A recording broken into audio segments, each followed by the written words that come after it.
Let's do one more of these. That was real quick. So, how can a family be blessed by God? I wonder what Genesis. So this is from Genesis. You're not going to do well in following the Lord or loving your family. It's not that God's people love conflict, but sometimes there's no choice. In Revelation 21:8, it talks about the people who don't make it into the heavenly city of God's kingdom. And one of the things it says is the cowards. Just mentioned this. Let me say this. Being a coward is a sin. And being a coward is living under the spirit of fear, which is the opposite of faith, that you disagree with. Oh, wow, that was that was it. So it was, and that has nothing to do about a family, right? What a weird, how a family. Yeah, I wonder if they're using like, you know, an older AI version to title all these for them. Or honestly, it could also be that they're trying to game the algorithm a little bit, right? Because they can make the you know, different sections in the video and title them that.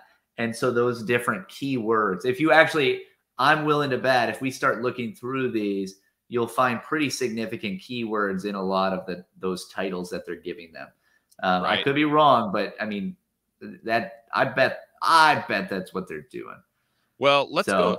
Let me make two comments. One on the clip that it was actually supposed to be about, and then what actually did. And then maybe we'll just go to the conspiracy corner to end our day here. So one, how can a family be under the blessing of God? Right. This is the, like, I've actually realized, and probably Pastor Michael has too, like, welcome to the pitch of covenant theology, right? That like the story, like that the story of the gospel intersecting into your life is a family story. Yes. Like that's good. Through and through, from beginning to end. That's a story of the Bible. It's a story of history. Yeah, absolutely. It's so central and important. I actually had this realization that, like, if you want to really start pitching covenant theology and whatnot, the way to do it is, I think, through this kind of mentality, through this mindset.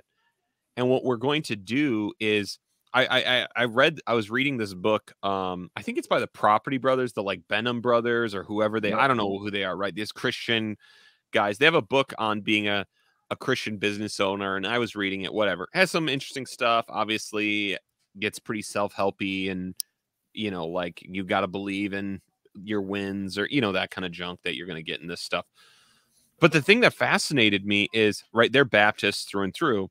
And in it, they're telling their family story. They're telling their testimony. And their testimony is a story about how their dad came to faith. And they say, and when my dad, who I think he was an alcoholic, when his life turned around, when he met God, everything changed for our family. Everything changed for us, right? They weren't there. They don't remember that moment. They're not born or too little. And they describe that as like the moment that changed everything for them. Yeah. That is a covenant story. Right. That is what we're talking about, right? When we talk about the way God works in families. And if your children are the recipient of those blessings, then they have the same right to the visible signs of those blessings, right? Yeah. Of baptism, right?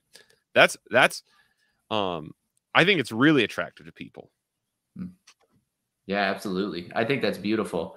And this is something I've spoken with people a lot lately. And I mean, I've seen this in my life. I'm sure you've seen in yours too, but I'm starting to see more, it seems, of basically people where like I'm able to have conversations about the faith with them because, not in spite of, but because they see my family, they see how we live, they see the way that I love my kids, they see the way I love my wife, they see the way how, like, there's not just constant, tension or fighting or anything like that in our family. I mean, don't get me wrong, we fight. I mean, we're like everyone else, but it's not like everyone else, right? Like it actually is a family that is seeking to glorify God in how we live, and we're quick to forgive one another, and we legitimately actually like and love one another and work hard together. And because of that, I've had many more opportunities to speak with people about these things. And so even there, like the picture in the family of the covenant love of God, as that covenant love is being made known and how we love one another. I think that's going to be huge for evangelism moving forward as things continue to collapse. And obviously has been, like always has been. But I think maybe even more so as things continue to collapse all around us. There's going to be more people that see that, and they will ask you, wow, what is the hope that you have? Like, what is it? How are you doing this? Why are you doing this? And okay, so now on to the clip's actual content, which was about being a coward or whatever.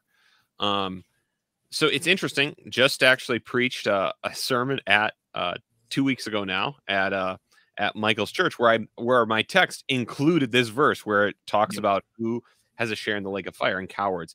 It's really interesting why that most people would say this is included on John's list. Why, right?